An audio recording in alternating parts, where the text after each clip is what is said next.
Janti terbaring setengah telungkup di depan kamar Dayang. Erangan kesakitan yang lirih keluar dari bibirnya. Telinganya masih bisa mendengar kelisik suara Ranto dan Dayang yang tergesa-gesa mengenakan pakaian mereka kembali. Aku harus kuat. Aku harus melarikan diri malam ini juga, teriaknya dalam hati. Air mata Janti mengalir hangat di pipinya, kemudian menyatu dengan tetesan darah yang berasal dari sudut bibirnya yang pecah.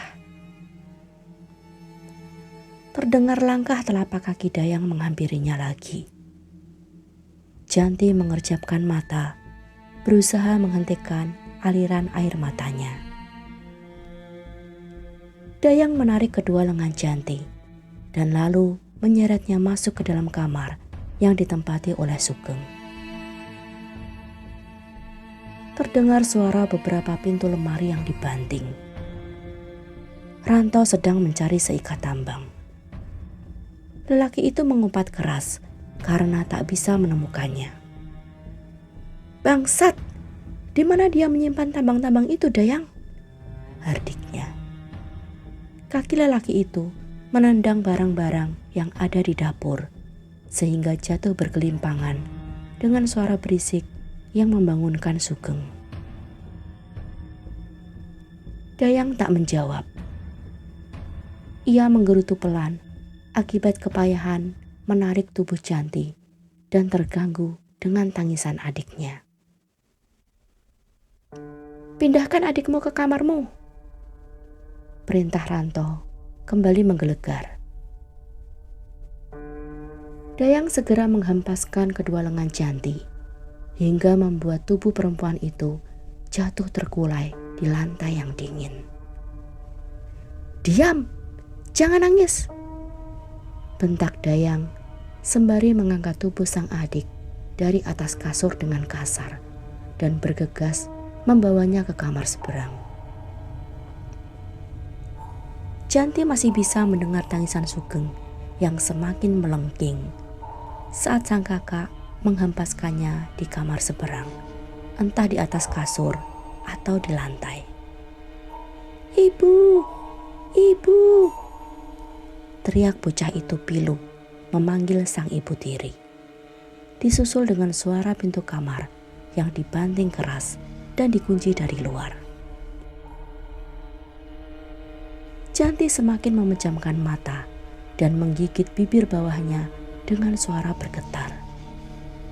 Ia berusaha kuat menahan isakan agar tak membuat Sugeng semakin panik. Ia ingin bangkit dan mengambil Sugeng, namun tubuhnya tak berdaya lagi. Ranto muncul di ambang pintu dengan mata yang berkilat-kilat kejam. Aku tidak menemukan tambang. Kita ikat saja dia dengan kain jarik.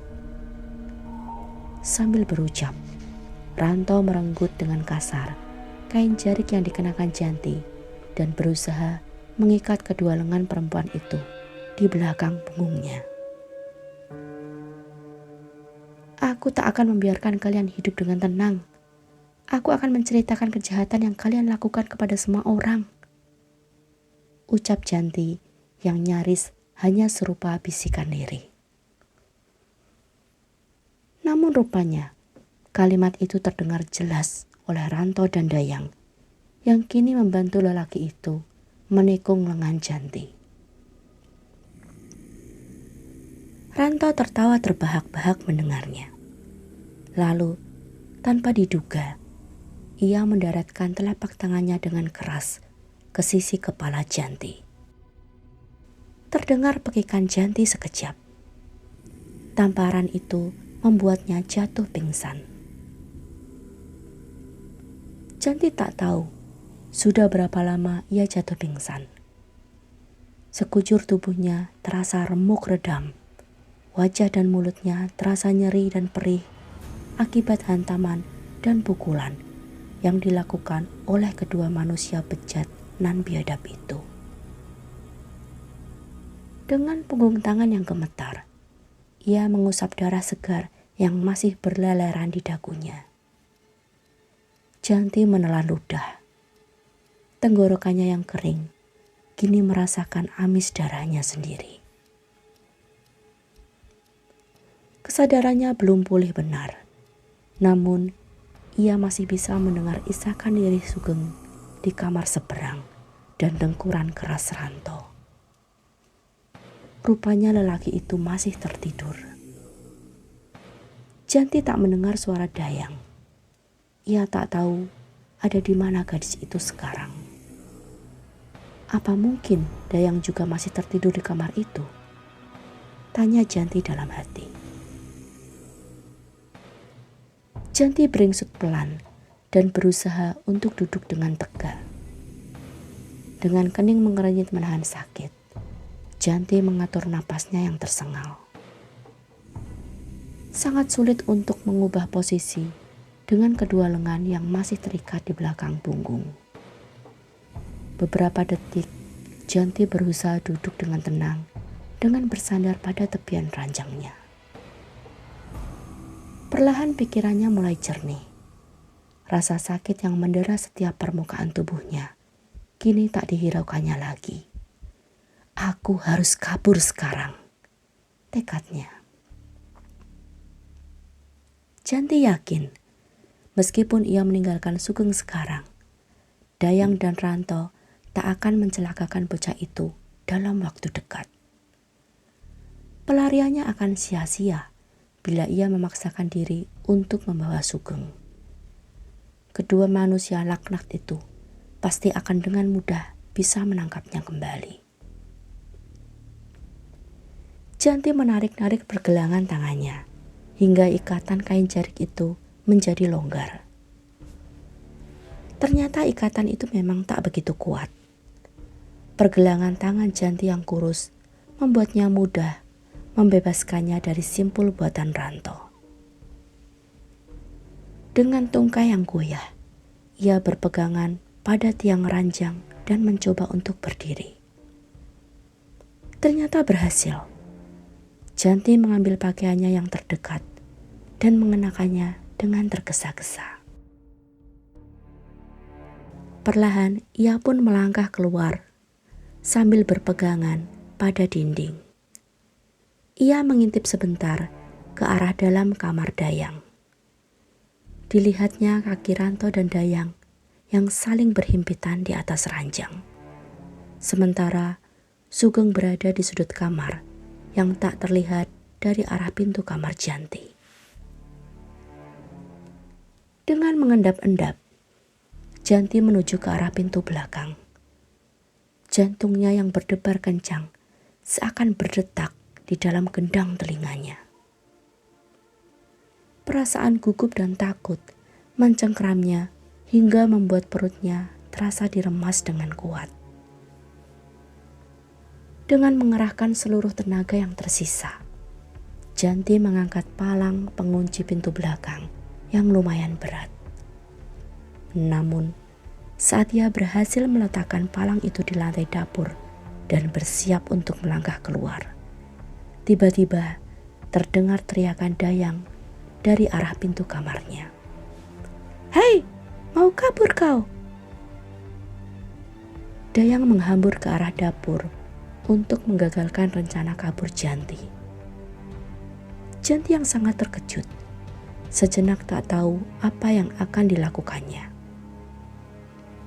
Saat jarak mereka semakin dekat, tiba-tiba saja Janti menjatuhkan tubuh ke lantai dan menyambar palang pintu. Lalu, secepat kilat, ia mengayunkan palang pintu itu ke arah kepala Dayang.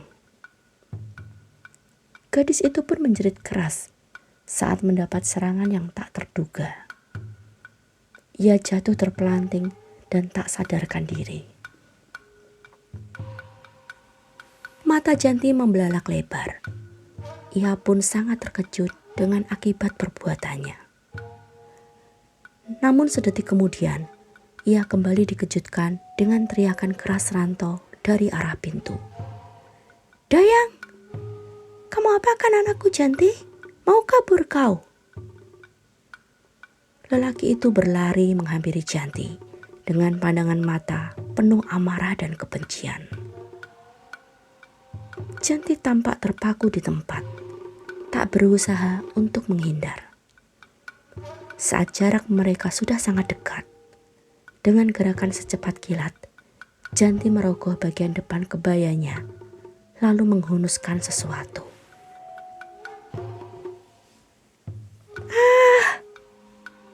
Jeritan Ranto nyaring melengking. Lelaki itu terhuyung sembari memegangi lehernya. Darah mengucur deras saat Janti mencabut senjatanya dari luka segar di leher sang suami. Namun Janti tak berhenti sampai di situ saja. Bagai kerasukan, ia menerjang Ranto lalu kembali menusukkan senjatanya berkali-kali ke tubuh lelaki itu. Janti menyadari, rupanya lelaki itu masih dalam pengaruh minuman keras yang diminumnya tadi malam, sehingga ia tak mempunyai kekuatan penuh untuk melawan Janti. Setelah puas menghujamkan senjata itu ke tubuh Ranto, sebagai langkah penghabisannya, Janti menyarangkan senjata itu tepat di antara kedua mata Ranto. Lelaki itu pun roboh ke lantai, di sisi sang putri yang masih tak sadarkan diri. Dengan tergesa-gesa, Janti membuka tutup tempayan tanah liat yang biasanya ia gunakan untuk menyimpan air dari sumur. Di dalam tempayan itulah ia menyembunyikan tali tambang.